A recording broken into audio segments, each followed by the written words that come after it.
Antoine Robitaille. Antoine Robitaille. Une entrée privilégiée dans le Parlement. Ce que les ministres n'ont pas voulu dire, Antoine va vous le dire. Cultivez votre savoir. Comprenez les décisions. La nouvelle façon de parler politique. Là-haut sur la colline. Il rentre du New Hampshire où avaient lieu les primaires, des primaires importantes en politique américaine. Évidemment, on en a tous entendu parler. C'est Guillaume Lavoie. Bonjour, Guillaume. Bonjour, Antoine. Content de te retrouver, hein? On a passé tout l'automne ensemble. Je m'ennuie un petit peu. Je suis très content que tu sois là à La Haut sur la colline aujourd'hui.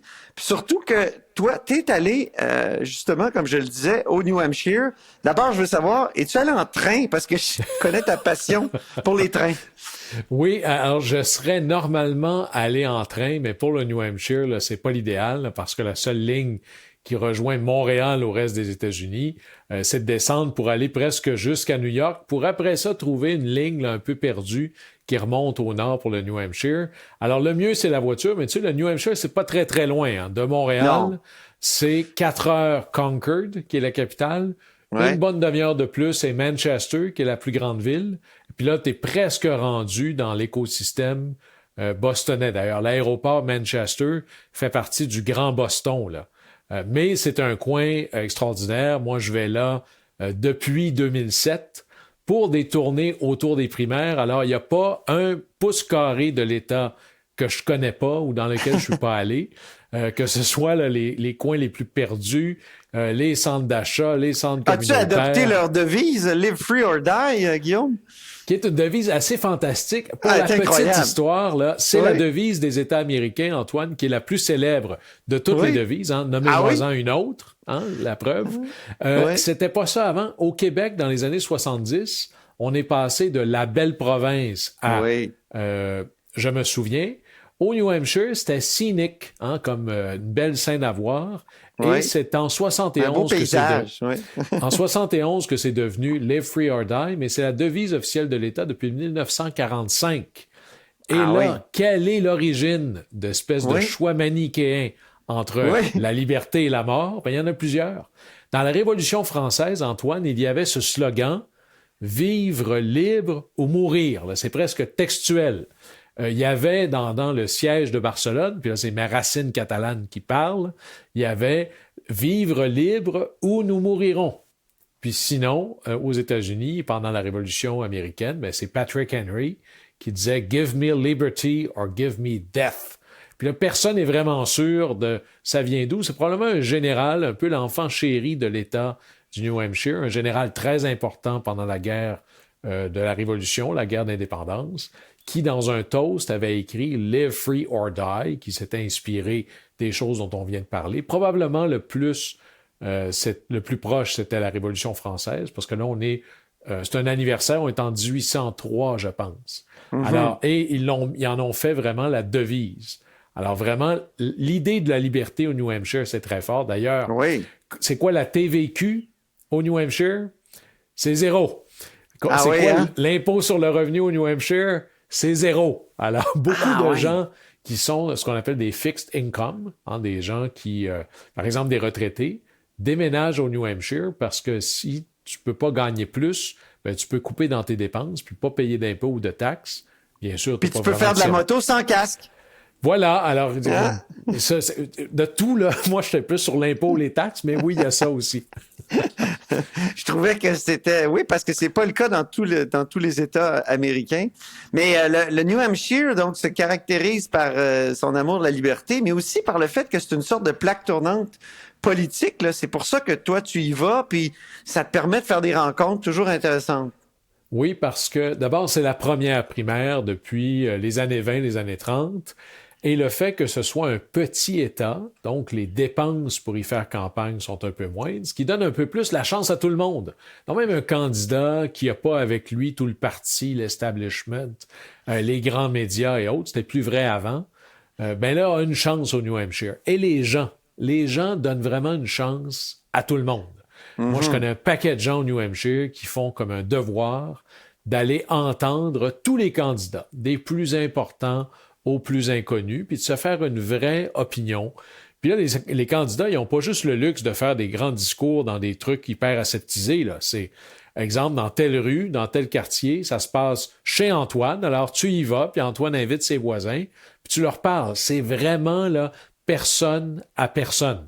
Ça se perd un peu plus maintenant avec les médias sociaux, les médias de masse, l'argent en politique, mais ça reste, si c'est encore vrai un peu, c'est vrai au New Hampshire.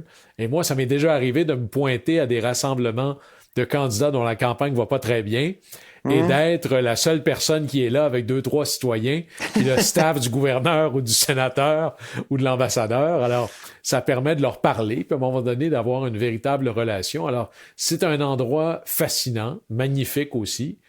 Puis si on aime la politique, puis d'être capable de voir par-dessus les filtres des médias, c'est l'endroit idéal. Je te partage une anecdote, Antoine, c'est Ron DeSantis.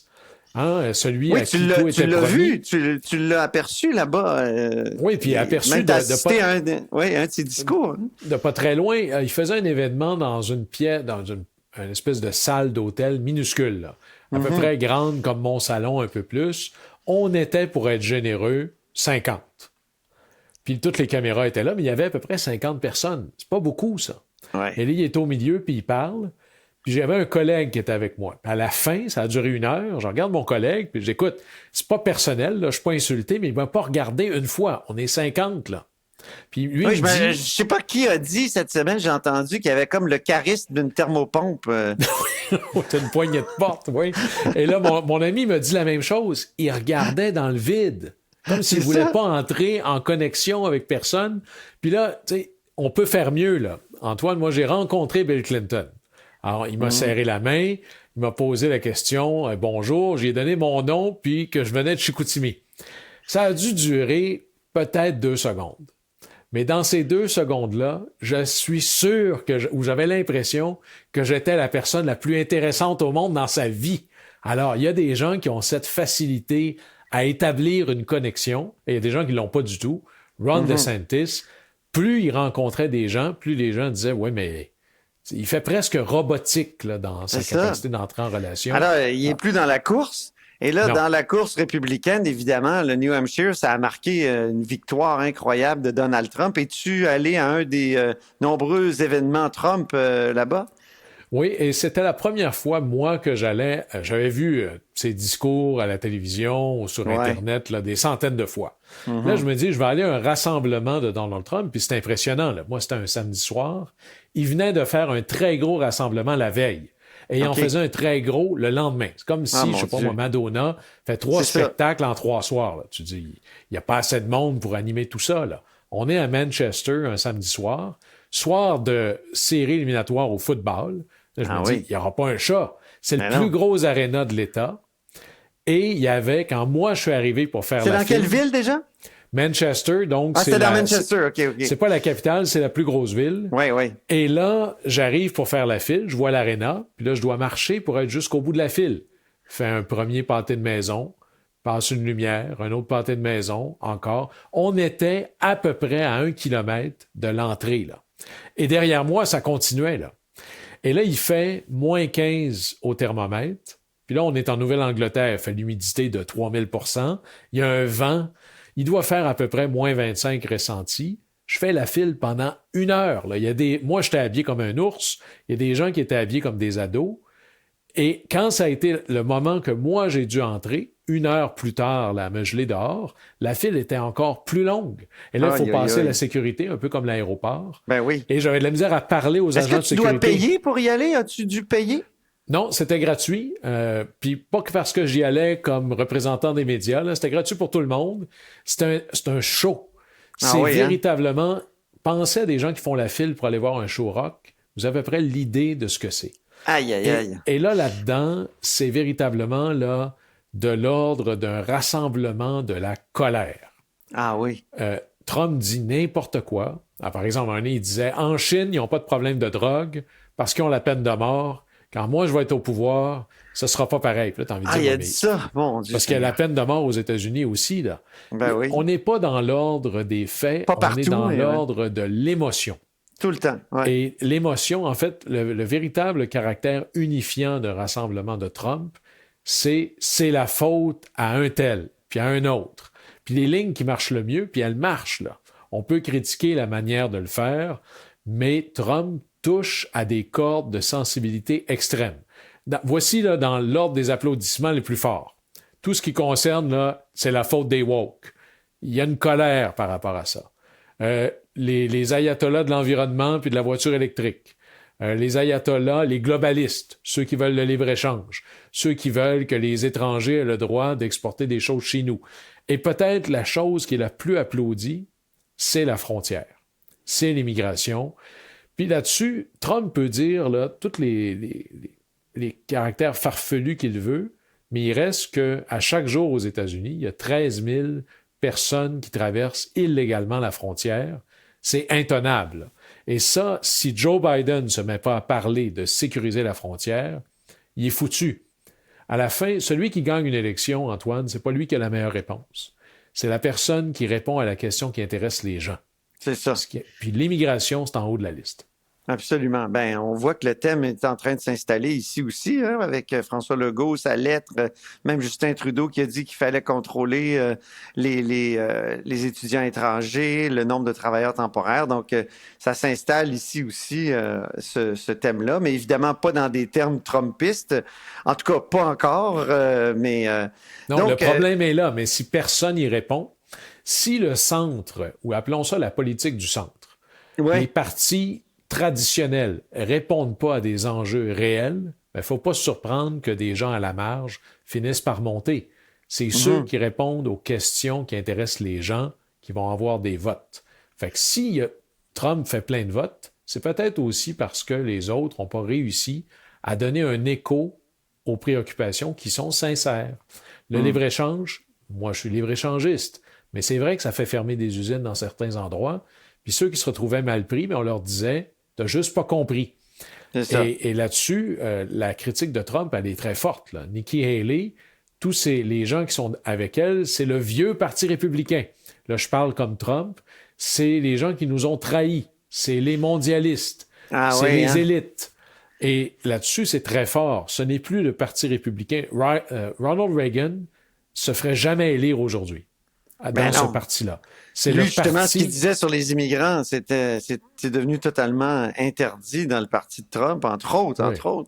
C'est le parti de Trump. Et au New Hampshire, c'est un peu particulier. Au Québec, là, si Élection Québec venait vous voir pour vous mettre sur la liste électorale puis vous demande êtes-vous péquiste, libéral, caquiste ou autre, vous seriez furieux, avec raison. C'est bizarre. Mais aux États-Unis, quand on se met sur la liste électorale, il faut déclarer notre allégeance parce qu'on veut pouvoir participer aux primaires des uns et des autres.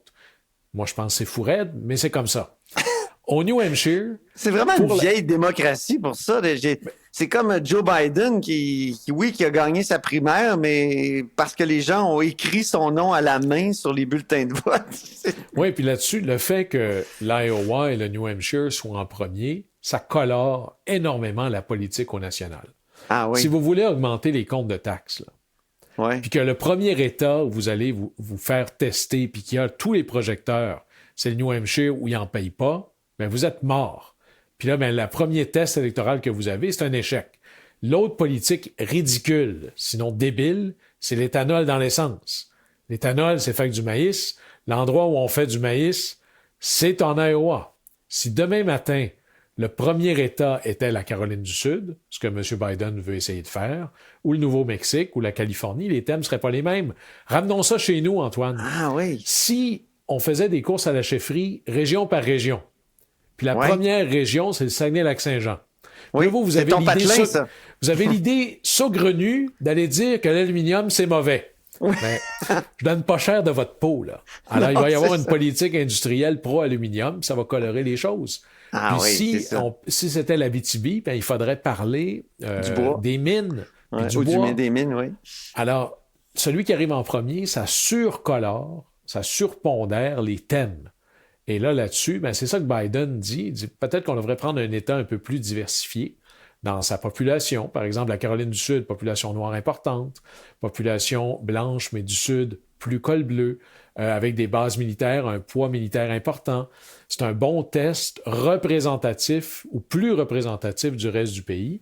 Mais comme Biden n'était pas sur la liste puis il pouvait se faire humilier, tout le réseau Biden se mobilisait parce que sur le bulletin de vote, il y a une ligne en bas. pouvez écrire le nom de quelqu'un, puis finalement, Biden a gagné très, très fortement. Alors, il n'a pas juste évité l'embarras. Biden est pas mal plus sécurisé dans son parti que je le soupçonnais au départ.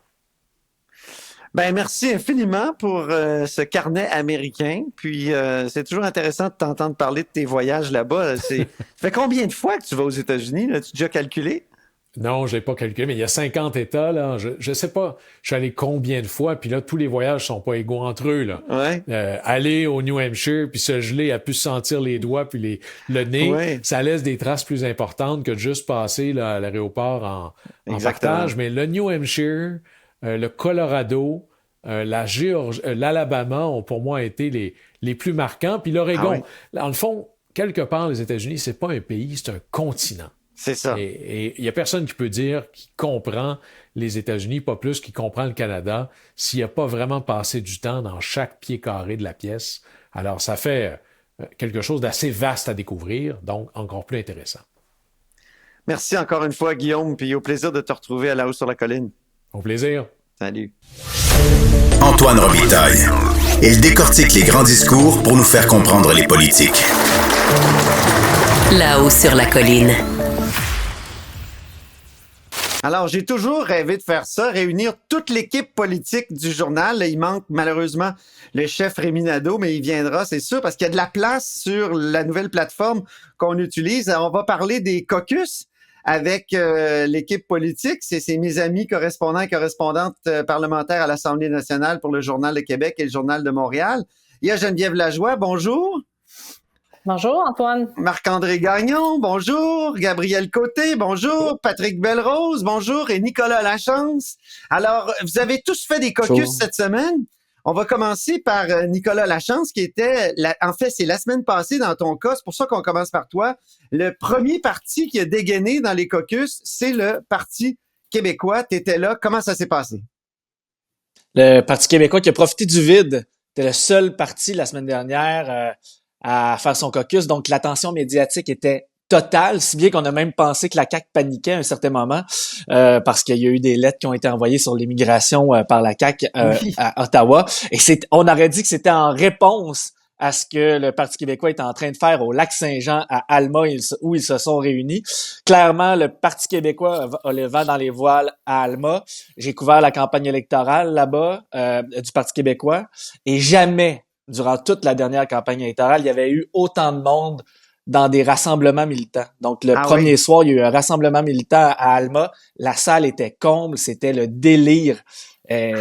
Pendant la campagne électorale, on pouvait entendre voler les mouches. J'étais avec toi, vraiment... je me souviens. Tu te souviens, on est allé dans un restaurant à un moment donné, il y avait comme 8 personnes, là, ça faisait pitié. Environ, c'est ça. Mais là, c'était plein à craquer. On sent que le PQ veut reconquérir le Saguenay-Lac-Saint-Jean, le cœur des Saguenayens et des gens du Lac-Saint-Jean, des régions, parce qu'ils ont déjà annoncé où sera leur prochain caucus. Ça sera en Abitibi-Témiscamingue. Mais bref, ils ont lancé le bal, profité du vide et c'est eux qui ont lancé le sujet qui est sur toutes les lèvres depuis 2 semaines, le sujet des seuils d'immigration, l'immigration temporaire. Donc, le Parti québécois qui s'est positionné en disant, en voulant mettre de la pression sur le parti de François Legault, sur la CAQ, en lui disant qu'il devait agir, se servir de ses leviers. Lui qui avait même lancé l'idée en campagne électorale, qui était prêt à aller jusqu'à un référendum sur la question des pouvoirs en immigration. Donc, il a lancé un défi au premier ministre en disant, vous voyez, vous n'êtes pas capable d'aller chercher ce que vous voulez. Le gouvernement de Justin Trudeau au fédéral abuse, fait rentrer à la tonne alors qu'on n'est pas prêt à les accueillir, qu'on n'a pas assez de logements. Donc, a martelé l'argument de l'habitation qui est aussi au cœur des sujets d'actualité. Donc, clairement, le Parti québécois a réussi à se positionner fortement et à lancer un peu les idées qui allaient être sur le terrain pour commencer la prochaine session parlementaire qui commence la semaine prochaine.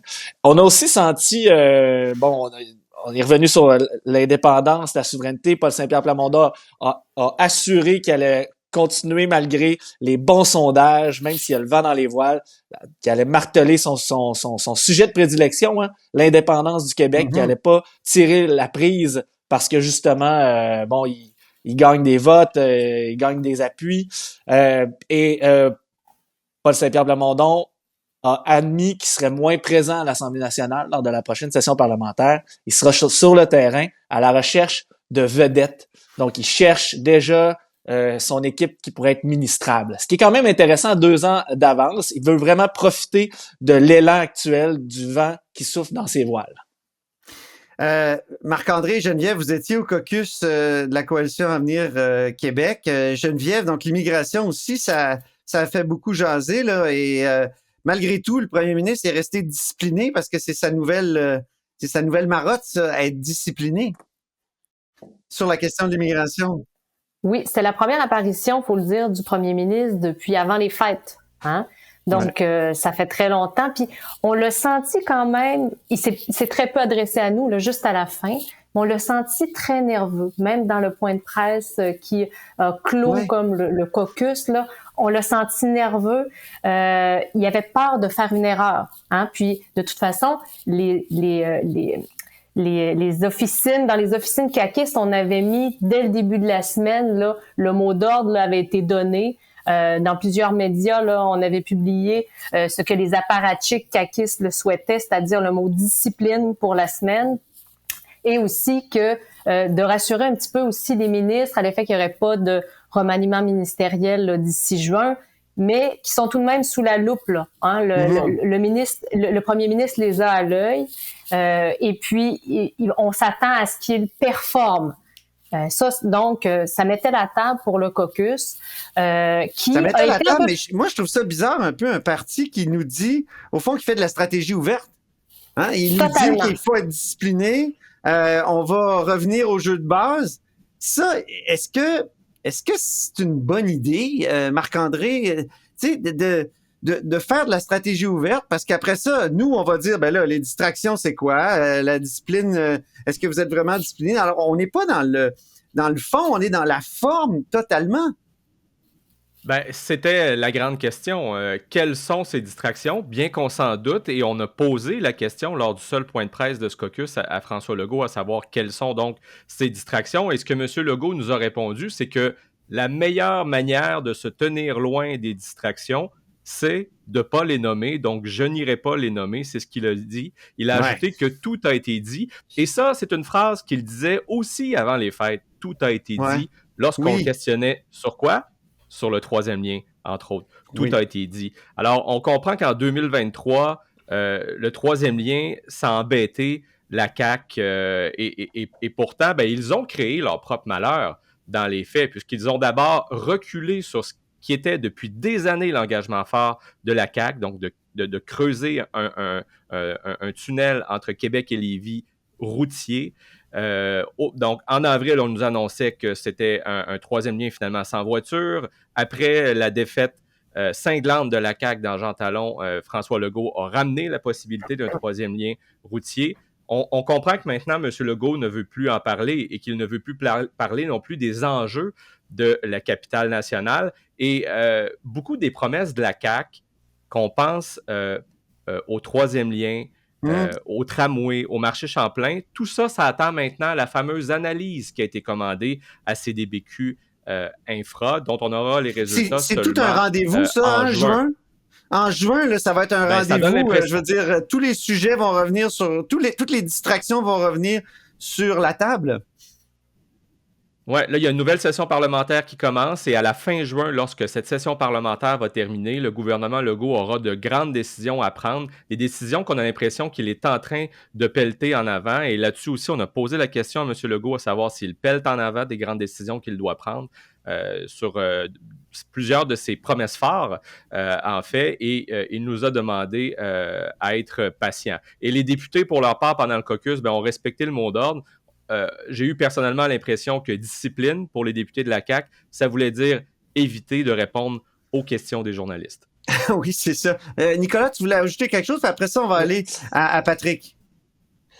C'est particulier, je ne sais pas si vous avez la même impression, mais quand on voit l'échéancier, au début c'était supposé être mai, ça laissait encore du temps où les partis allaient siéger, mais là c'est fin juin, on va tomber à l'été, donc le parti, est-ce que compte essayer d'étouffer tout ça durant l'été, on ramènera pas ça avant l'automne prochain. C'est un peu l'impression que j'ai en repoussant ça à la fin juin. C'est comme si on espérait que les vacances d'été allaient faire un peu office d'été noir, là, tu sais. Oui, Geneviève, tu veux dire quoi? Oui, juste dire que de toute façon, je pense pas que la CAQ, et on l'a senti dans les corridors, ils s'attendent pas à ce que 2024 soit si rose que ça non plus. Non, hein? On a passé une très mauvaise année 2023, mais 2024 s'annonce pas des plus roses non plus. Pourquoi? Parce que, premièrement, les vastes réformes en éducation et en santé donneront pas des résultats à court terme et ils vont commencer la session parlementaire, et ils l'ont bien annoncé, sur une vaste réforme de l'industrie de la construction. C'est certain que ça passera pas comme une lettre à la poste, ça, là. Puis les transports après. Patrick Belrose et Gabriel, donc vous étiez à Québec solidaire et au caucus du Parti libéral. Patrick, c'est l'immigration aussi qui a fait jaser, surtout d'après ce que je comprends. C'est clairement le sujet de l'heure. On se souviendra que, dans le fond, c'est une analyse de la Banque nationale, là, il y a quelques semaines, qui avait lancé le bal. Donc, pour une fois, on avait une analyse qui disait il y a clairement un effet entre immigration et crise du logement. C'est un lien qu'on tente de faire depuis longtemps au Québec, mais au Canada, disons que c'était moins évident, là, ça a percolé. Et ce que je trouve intéressant, c'est que ça force des partis à se repositionner sur le sujet. On se souvient que Trudeau, par exemple, avait finalement admis, oui, c'est vrai, ça crée une pression incroyable sur le logement. Et là, Québec solidaire, de la même façon, a recadré le tir, disons. Il y a eu la lettre de Guillaume. Je lisais ton texte ce matin, Patrick, ils n'ont pas beaucoup évolué. Ils disent, j'ai même les tweets de Gabriel Nadeau-Dubois, il dit, au fond, c'est l'inaction des gouvernements et non l'augmentation fulgurante du nombre d'immigrants qui est responsable de la crise du logement. Exactement. En fait, ce qui est intéressant, c'est l'admission qu'on a dépassé la capacité d'accueil au Québec. Et ça, c'est une chose qu'on n'a pas dit dans le passé. C'est vrai que Québec solidaire dit depuis longtemps, le modèle de travailleurs temporaires ne fonctionne pas, n'est pas bon pour les travailleurs temporaires, ni pour le Québec. Il faut intégrer ces gens-là. Il faut aussi les régionaliser. Ça, ils disent depuis longtemps. Mais ce qui ont été très habiles dans leur façon de fonctionner, c'est la lettre de Guillaume Clich-Rivard dimanche sur Facebook, où il dit, voici, je veux rétablir les faits, je veux qu'on repasse un débat sur des faits. Et dire la vérité. Il a même dit, je vais dire la vérité. C'était assez prétentieux, là. Et M. Clich-Rivard est quand même un spécialiste de l'immigration, donc il posait les bases du débat et du même coup, justement, il disait aux autres partis, vous êtes dans le champ, évidemment.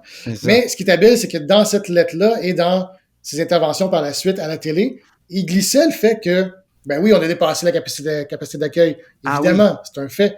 Et pour il y avait des petits ajustements cachés. C'était nouveau. Moi, j'appelle ça la petite pilule empoisonnée, là, tu sais, ou le petit médicament que tu mets dans la nourriture de ton chien, là, que tu fais passer, là. S'il mange une boulette de viande, il y a un médicament dedans. C'était ça, le message qui était nouveau, qu'on essayait de faire passer en douce, c'était ça. Une fois que ça s'est dit, Québec solidaire pose une autre question qui est quand même... Oui. Pardon? Sans trop se rapprocher de la vision du Parti québécois. C'est un peu ça aussi. Non, évidemment, c'est une façon d'attaquer aussi le Parti québécois qui mène dans les sondages. Mais une fois que ça s'est dit, le Parti Québec solidaire pose une question qui est quand même pertinente. C'est de dire de qui on pourrait se passer. Ouais. Donc, ces travailleurs étrangers-là, parce que, demandeurs d'asile, on a un devoir humanitaire quand même. Il y a les réfugiés, les immigrants permanents. Les travailleurs temporaires, de qui on veut se passer? Est-ce qu'on veut se passer des Mexicains qui vont récolter les fruits et légumes dans les champs, des emplois qui intéressent plus vraiment les Québécois dans une période où il y a le plein emploi? Est-ce qu'on veut se passer des dames haïtiennes qui s'occupent de nos grands-parents ou de nos parents dans les RPA, dans les CHSLD? La question est pertinente. On peut reconnaître deux constats, de dire une capacité d'accueil qui est dépassée pour le moment, mais il y a aussi des gens dont on a besoin.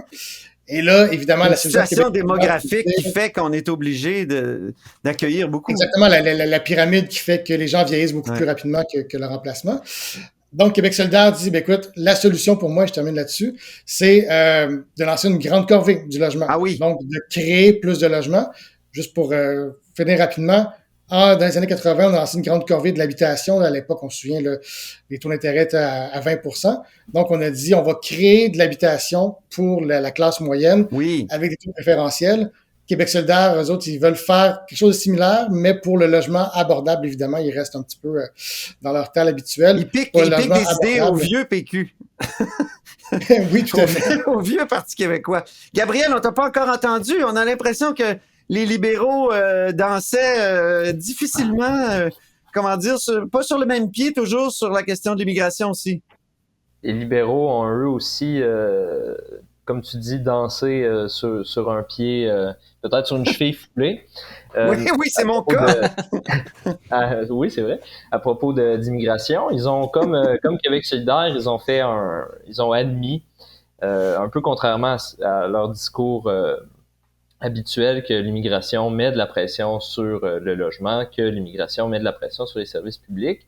Mais en même temps, ils ont continué de dire qu'il faut garder le robinet ouvert, puis qu'il faut continuer à accueillir autant d'immigrants, même pendant qu'on fait une planification plus ordonnée de l'immigration qui, selon eux, n'a pas été faite par le gouvernement, puisqu'il nous a menés dans la situation actuelle qui est problématique. Donc, l'immigration a aussi occupé une partie importante de l'attention au caucus, puis fait dévier l'attention du message que les libéraux voulaient passer. Les libéraux voulaient parler des PME. Ils ont dit, cette année, nous, on veut être le parti de l'économie, on veut être le parti des PME. Et à chaque fois qu'ils prenaient la parole, c'est pratiquement les seuls deux mots qu'ils avaient dans la bouche, économie, PME, économie, PME. Mais tout ce qui ressortait, c'était Denis Coderre et l'immigration. C'était Denis Coderre et l'immigration. Donc, Denis Coderre est passé un peu malgré lui comme une éclipse sur le caucus des libéraux. Il a été invité par les questions des journalistes mardi. Ils ont demandé à tous les députés, bon, qu'est-ce que vous pensez du bilan de Denis Coderre à la mairie? Et puis là, les députés sont restés plutôt prudents. Ils n'avaient pas trop envie de commenter le bilan de Denis Coderre. On sentait des fois peut-être qu'ils trouvaient pas que c'était le meilleur. Il y a le rire de Marois Risky qui a pas mal marqué les esprits à ce moment-là. Et il y a le rire de Marois Risky qui a complètement fait dérailler la semaine. Le lendemain, Denis Coderre a réagi sur les ondes d'une radio communautaire à Montréal. Une réaction que certains pourraient avoir envie de qualifier de disproportionnée. Où il a répondu à Marois Risky en l'attaquant un peu, en invitant tout le monde au respect. Marois Risky ensuite a répondu de bon cœur, un peu en riant, là, sans trop comprendre ce qui se passait. Elle n'avait pas entendu l'extrait, mais elle a réagi du tac au tac. Est-ce que tu as senti que Denis Coderre, il y avait des alliés dans ce caucus-là? J'ai senti qu'il y avait peu d'alliés au caucus, puis même au parti, parce que jeudi, à la toute fin, les élus étaient en train de partir, mais on a attrapé de peine et de misère le président du parti, Raphaël Primo-Ferraro, dans les corridors. On lui posait des questions sur Denis Coderre. On lui demandait est-ce que Denis Coderre est membre du parti? Mais là, M. Primo-Ferraro était plutôt prudent, disait je sais pas. Puis derrière la caméra, il y a le directeur général du parti, Patrick Huot, qui a pas pu s'empêcher d'intervenir, qui a dit non, il est plus membre depuis 2010, Denis Coderre. J'ai vérifié la semaine passée, il est pas membre du parti. Alors, ça a fini l'éclipse a été totale finalement. Denis Coderre est passé sur les 3 jours du caucus libéral comme un bulldozer, puis on n'a jamais parlé d'économie, on n'a jamais parlé de PME. Marc-André va dire je comprends qu'il n'y a pas d'appui. Ouais. J'allais simplement dire, moi, ça m'a étonné quand même que des membres de la direction du Parti libéral interviennent de cette façon-là, puisque c'est une forme, à l'évidence, d'ingérence dans la course à la chefferie qui est à peine larvée. Hein? Alors ça, c'est assez particulier. Et aujourd'hui, Denis Coderre a annoncé qu'il allait chercher sa carte là, de façon spectaculaire. Hein? Un peu comme... Je pense que c'est Pierre-Carl Péladeau qu'on avait suivi jusqu'au siège du Parti québécois où il était allé chercher sa carte de façon spectaculaire. Nicolas, tu voulais dire? Mais sans Denis Coderre, est-ce qu'on aurait vraiment parlé du Parti libéral du Québec? On aurait assurément parlé davantage de leurs enjeux, des enjeux qu'ils souhaitaient mettre sur la table. C'est certain que ça a créé de l'ombre, en tout cas, à ce que le Parti libéral souhaitait mettre de l'avant. Ça, c'est l'évidence. Mais en même temps, le Parti libéral n'a pas le vent dans les voiles, peine à faire parler de lui. Denis Coderre apparaît et tout d'un coup, on en parle sur toutes les tribunes. Parlez-en en bien, parlez-en en mal, mais faut quand même admettre qu'il y a son effet. Oui. On va plus parler de la course à la chefferie du PLQ depuis que M. Coderre s'y intéresse. Ça, c'est clair. C'est ça. Donc, il va probablement y avoir une course parce que là, on se demandait s'il allait avoir des candidats. Et là, il y en a un, c'est clair. Et ça va forcer d'autres à se positionner. Geneviève? Et ce qui était aussi révélateur, je trouve, du caucus du Parti libéral, c'est qu'on a entendu Marois Risky c'est elle qui reçoit les appels de gens et d'hommes d'affaires intéressés possiblement par la chefferie du parti. C'est pas Marc Tanguay, le chef intérimaire, là. C'est la députée libérale Marois Risky qui en prend large, disons-le. Et c'est elle aussi qui a répondu à Denis Coderre. Donc, on peut pas dire en plus qu'elle a permis à Denis Coderre de faire une très bonne impression, en tout cas cette semaine. Là. Ça tourne mal pour lui. Là. Je veux bien qu'il attire l'attention sur le Parti libéral, mais c'est pas une entrée en matière parfaite, là, faut le dire. C'est comme une chef. Et Marois Risky s'avère une chef officieuse du parti. Marc-André? C'est à se demander. Ouais, j'allais dire, quand on regarde le portrait d'ensemble, en fait, de ces caucus préparatoires à la session parlementaire qui commence donc mardi prochain, on voit que le Parti québécois, lui, essaie de se maintenir sur sa lancée, alors que les autres partis, eux, essaient tous de se relancer d'une certaine façon. Québec solidaire qui rappelle ses positions passées en disant ça fait longtemps qu'on parle de logement, d'immigration, bon, la CAQ qui veut se recentrer sur ses priorités, et maintenant le Parti libéral qui devra un jour se trouver un nouveau chef qui se cherche une place dans l'espace public, et on voit que c'est pas facile. C'est un très bon mot de la fin. Merci beaucoup, Marc-André. Puis merci à vous tous. On expérimente là une nouvelle plateforme. Alors, déjà, on a eu beaucoup de plaisir. J'imagine que la prochaine fois, ça va être encore mieux. J'ai hâte de retrouver ce club des correspondants. Je sais pas trop comment on va le nommer, mais disons que ça va être comme ça pour l'instant. Le club des correspondants de Là-haut sur la colline. Merci encore. On dit souvent que les murs ont des oreilles. Là-haut sur la colline. Nous, on a 2 vraies oreilles à l'intérieur des murs du Parlement. Mais bonjour, Patrick Taillon.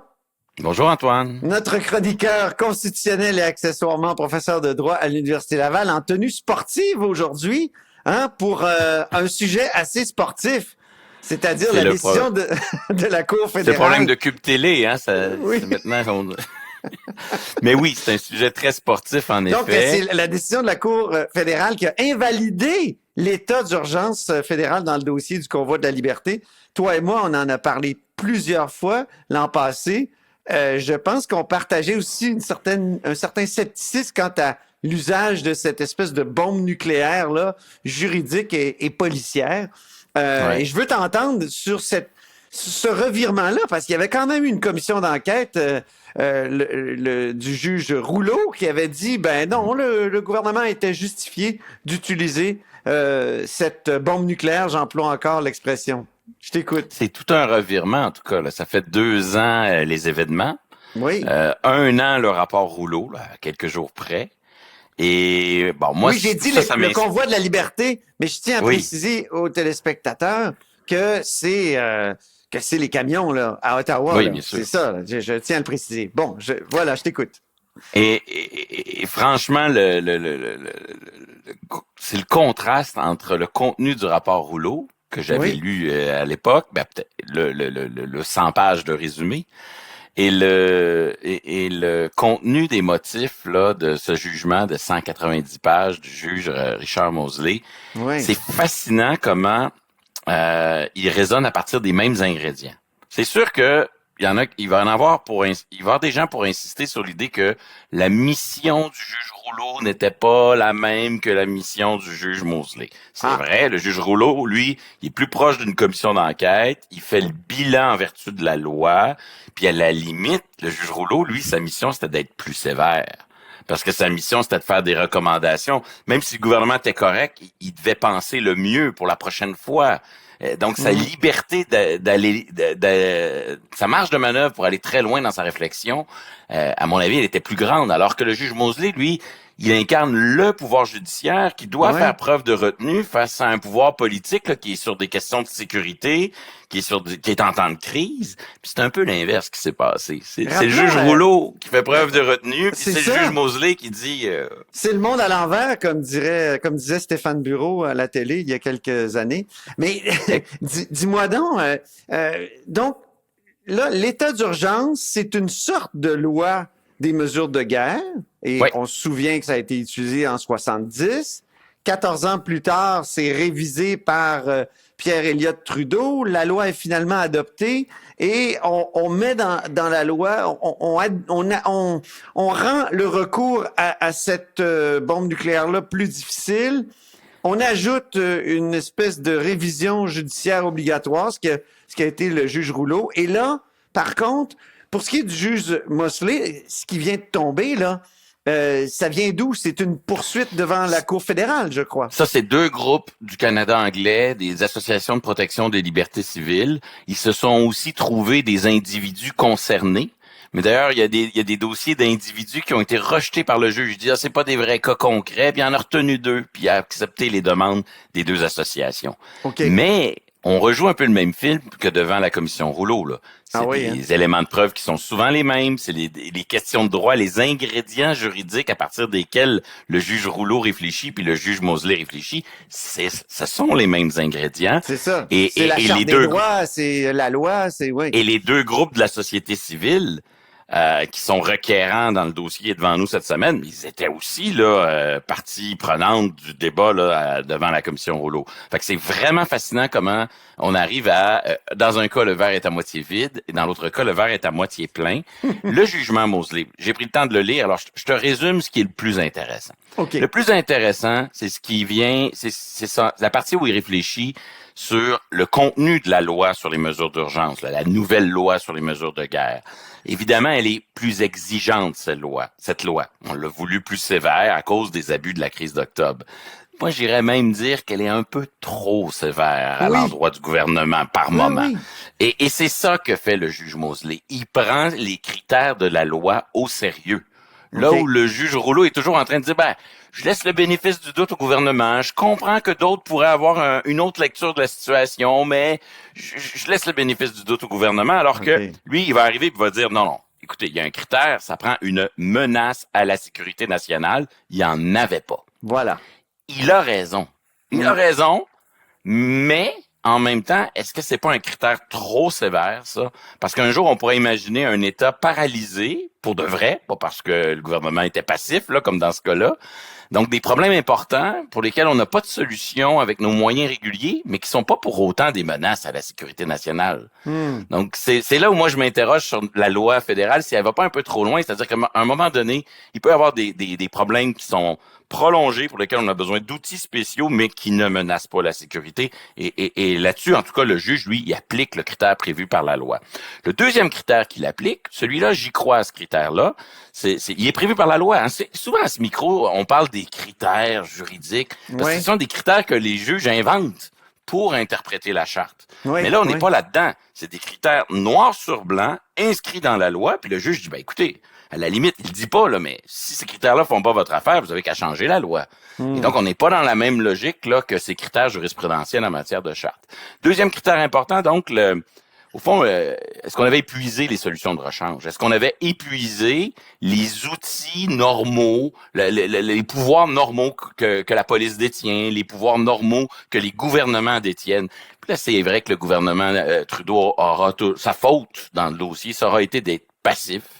Et on l'a vu, par exemple, à Québec, le maire Marchand avait été très proactif avec une stratégie, puis avec un peu de volontarisme, puis il avait évité que les campements s'installent. Oui. On avait vu en Ontario, la veille de l'entrée en vigueur de l'état d'urgence, avec les moyens réguliers, on avait réussi à défaire le barrage du pont Ambassador qui bloquait la frontière canado-américaine. Oui. Et donc là-dessus, là... Mais je me souviens des mots que tu avais employés dans le temps.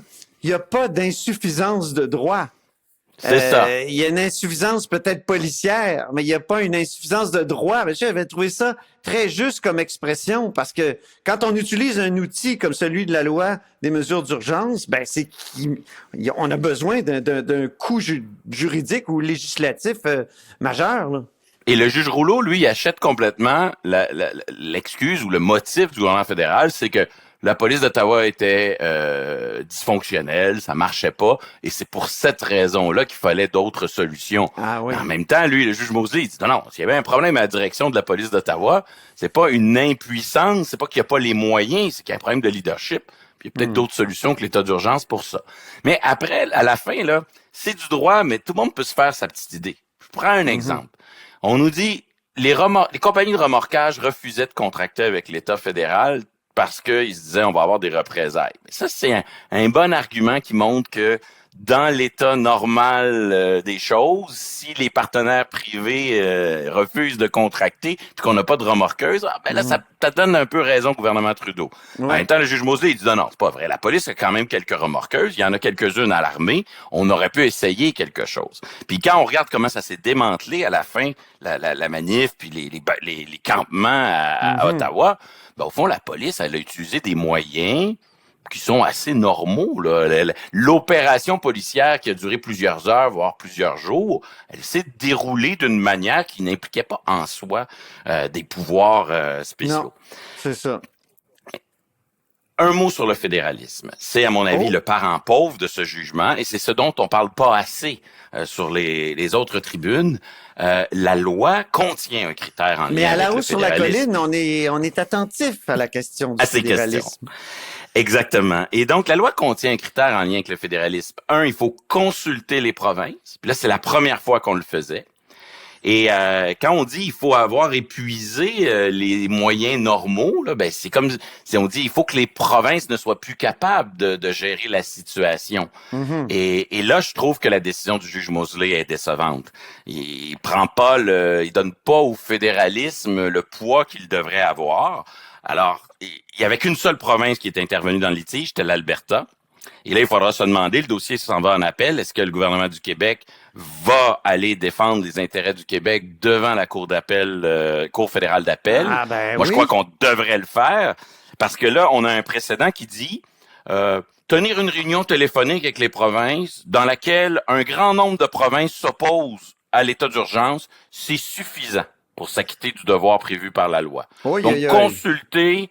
On voit que selon le juge Mosley, consulter, là, c'est obligation assez minimale. Et je pense que c'est important que le Québec ait expliqué que non, consulter les provinces, il faut que ça soit un peu plus que ça. Le beau côté du raisonnement du juge Mosley sur le plan du fédéralisme, c'est qu'il accrédite beaucoup la thèse que si l'état d'urgence n'est pas nécessaire dans toutes les provinces, alors il faut réduire son application territoriale. L'approche du gouvernement Trudeau qui consistait à dire état d'urgence de Halifax à Vancouver pour une crise qui se déroule à Ottawa. Ça, le juge Mosley est très sévère envers ça. Donc ça invite à une application asymétrique, ce qui est très favorable. Mais là, le pas supplémentaire, c'est qu'il faut réussir à convaincre les tribunaux que justement, si ça concerne que Ottawa, alors OK, c'est pas grave, peut-être que le Québec et l'Alberta et d'autres provinces soient contre le recours à l'état d'urgence, mais peut-être qu'il faut que la province concernée soit d'accord. Dans le cas qui nous occupe, le gouvernement Ford était d'accord. Mais pour l'avenir, là, pour les prochains cas, on parle dans le très long terme, c'est peut-être important d'aller se battre devant les tribunaux pour aller chercher cet aspect-là. Là. Peut-être que ça prend pas l'unanimité des provinces pour faire un état d'urgence fédéral. En tout cas, c'est ce que laisse entendre le juge Mosley. Mais est-ce que ça prend au moins une opinion favorable ou une demande de la province concernée? Le juge Mosley évite la question. L'Alberta est au front devant le tribunal. Peut-être qu'il va falloir que d'autres provinces se joignent, éventuellement en cour d'appel, sinon en cour suprême. Est-ce qu'on est au courant des opinions ou plutôt des arguments qui ont été présentés par l'Alberta? Oui, ils sont parfois ramenés dans le débat. Une logique, évidemment, de droit individuel un peu libertarienne. Puis par moment, une logique de défense de l'autonomie provinciale. Un peu comme un rappel que le gouvernement Kenney était contre l'intervention, par ailleurs. Bon, un aspect dont on parle très peu, mais qui est important. quand on lit la décision, là, c'est plus du tiers de la décision, presque la moitié, où on se pose la question, est-ce que tout ça est devenu théorique? Ah oui. Et des juges moins courageux, mais peut-être plus prudents, auraient botté en touche, auraient esquivé ce débat en disant, tout ça c'est devenu théorique, le campement est fini, puis l'affaire est derrière nous. Et aussi les gens qui nous saisissent de ce recours là, ils n'ont pas subi un préjudice, sont pas directement affectés. Alors ça occupe aussi une grande partie du débat. Puis c'est pas impossible finalement qu'on n'aille jamais au bout du débat parce que peut-être qu'en cours d'appel ils vont revenir sur cet argument. C'est devenu théorique et on oublie ça, on met le couvercle là-dessus. Ah oui. N'empêche que dans le raisonnement du juge Moseley, il y a une tendance à se réfugier derrière des considérations générales et abstraites, puis à fermer les yeux sur les cas concrets qui sont devant lui. Ah oui, ok. Je m'explique. Je te donne un exemple très emblématique. Le truc le plus attentatoire aux droits et libertés dans tout ça, c'est probablement la saisie des comptes bancaires. En tout cas, ça joue là, dans la vie des gens. Vraiment. Ben, le problème qu'il a, c'est que il n'y a pas vraiment de cas devant lui de comptes bancaires saisis. En fait, les deux seuls qui ont réussi à trouver puis à lui soumettre, le juge Moseley dit, ces gens-là ont vu leur compte bancaire saisi, mais ont subi aucun préjudice de la chose. La chose a engendré aucun préjudice parce que le délai a été court, parce qu'ils ont eu des cartes de crédit. Donc, il est comme dans un paradoxe là où ça arrive à plusieurs endroits dans son jugement. D'ailleurs, à un moment donné, il dit, ben là, je vais rendre un jugement déclaratoire. Je vais te dire que ce que le gouvernement Trudeau a fait, c'était pas bien. Mais il n'y a pas lieu d'indemniser les gens. Il n'y a pas lieu parce que c'est comme s'il dit, il n'y a pas un gros préjudice devant nous. Pas qu'il y ait de conséquences à ma Il est sur le décision. terrain des principes. Et ça, peut-être que d'autres juges auraient été amenés à dire, ben écoutez, s'il n'y a pas de conséquences concrètes et significatives dans la vie des gens, peut-être que dans ce cas-là, il faut esquiver ce débat-là. Ouais. À la fin, il y a aussi une question centrale, j'appellerais ça le syndrome du gérant d'estrade. Est-ce que c'est pas un peu facile pour un juge avec 2 années de recul d'arriver puis dire, ben moi maintenant, 2 ans après, je le sais qu'on n'aurait pas dû faire ça. Et là, il y a comme un paradoxe, il y a un rapport entre le droit et le temps, et la politique évidemment. Pendant la COVID, on a vu des juges très prudent dans le feu de l'action, valider tous les décrets sauf un, puis ça à l'échelle pan-canadienne. Dans ce dossier-là, toutes les décisions provisoires et interlocutoires des demandes d'ordonnance en cours de route, en attendant le jugement du juge Moseley, tout ça, ça a été rejeté. C'est la prudence qui a triomphé. Et là, le juge Rouleau, la prudence aussi, le bénéfice du doute. Et là, après 2 ans, ben c'est sûr qu'avec le recul, ça devient facile de dire au gouvernement, vous auriez dû essayer ci, vous auriez dû essayer ça. Mais le gouvernement qui est dans le feu de l'action, lui, il ne le sait pas. C'est le corps arrière qui va marcher. Du lundi matin. Exactement. Exactement. Alors que je la pense politique, c'est toujours un pari. Les prises de décision politiques, il y a toujours une grande part de pari. Oui, et son analyse là de la justification de l'action gouvernementale est très courte. Il se met très vite dans la situation où le gouvernement aurait pu faire mieux. D'ailleurs, c'est pour ça que moi j'aime mieux son analyse du non-respect de la loi que son analyse sous les chartes. Je trouve que son analyse sur les chartes joue beaucoup aux gérants d'estrade. Et à la fin, il y a une conclusion très divertissante, Antoine. Il nous explique comment, dans une espèce de parenthèse un peu bizarre, comme s'il veut dire que au fond, je suis pas si fou que ça. J'ai déjà été d'accord avec le gouvernement. Il nous explique que lui, comme citoyen, il trouvait ça correct que le gouvernement utilise l'état d'urgence. Mais voyons. Que durant l'audition, il était convaincu par les arguments du procureur général du Canada. Donc là, il est en train de juger ce qui est raisonnable, machin et tout, puis il nous explique à quel point il a toujours pensé que c'était raisonnable ce que le fédéral fait. Mais qu'est-ce que et ça vient faire à la dans un dernière minute d'un tribunal, ces propos-là, sur ce qu'ils pensent ou ce qu'ils pensent pas? On s'en fout, non? Est-ce qu'il voulait expliquer au fond que c'est en analysant de façon très détaillée la preuve qu'il a changé d'idée? Est-ce qu'il voulait dire au fond, je suis pas fou, là, je suis pas en accord avec le convoi de la liberté? On a affaire à un juge très respectable, une carrière remarquable. Une nomination libérale, 2003, gouvernement chrétien Martin. Peut-être une façon de dire, écoutez, là, je sais pas, mais c'est une conclusion très divertissante. Si vous ne lisez que 2 paragraphes, allez lire le début de la conclusion. C'est ce qu'on va aller faire. Et je pense qu'il faut attendre la suite avec les tribunaux d'appel. Merci beaucoup, Patrick Taillon. On se retrouve la semaine prochaine pour une autre chronique constitutionnelle. Merci. Merci à toi, Antoine. Je rappelle que tu es notre chroniqueur constitutionnel et accessoirement professeur de droit à l'Université Laval. Là-haut sur la colline. Disponible aussi en balado sur l'application et le site cube.ca. Radio, télé, balado, vidéo. Cube, un média pas comme les autres.